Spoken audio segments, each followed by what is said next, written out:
Hello bachcho, let's see this question. This question says, as a result of isobaric heating by delta T is equal 72 Kelvin, 1 mole of certain ideal gas is obtained and amount of heat Q is equal 1.6 kilojoule. The value of gamma for the gas is. Key concept for this question is calculation of gamma. Key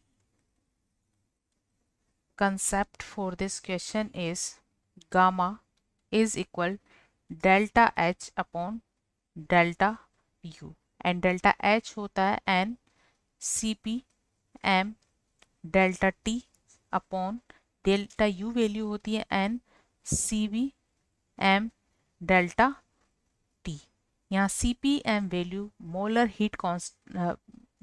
heat capacity at constant pressure को represent करता है and C B dot M या molar heat capacity at constant volume को represent करता है। तो हम इसको इस तरह से भी लिख सकते हैं, this is C P upon C B. अब जैसा कि क्वेश्चन में इसके लिए डेल्टा एच वैल्यू गिवन है और इसके लिए हमें डेल्टा यू वैल्यू कैलकुलेट करनी है, तो डेल्टा यू वैल्यू कैलकुलेट करके हम गामा वैल्यू यहाँ निकाल सकते हैं।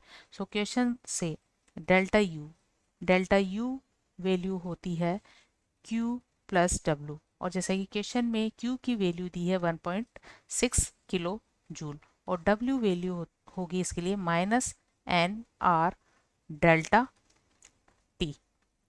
सो 1.6 प्लस एन वैल्यू यहाँ 1 मोल गैस के लिए 1 है, देन माइनस आर वैल्यू है 8.3 और डेल्टा टी वैल्यू है 72 केल्विन। सो इसे कैलकुलेट करने पर ये वैल्यू आती 1.6 माइनस अप्रॉक्स 0.6 किलो जूल, तो ये वैल्यू आ जाती है 1.0 kilo joule for the delta U. You के लिए हमें वैल्यू मिल गई है तो अब इसके लिए गामा वैल्यू कैलकुलेट कर सकते हैं। सो गामा वैल्यू होगा डेल्टा एच वैल्यू है 1.6 एंड डेल्टा यू वैल्यू है 1.0, तो ये वैल्यू आ जाती 1.6।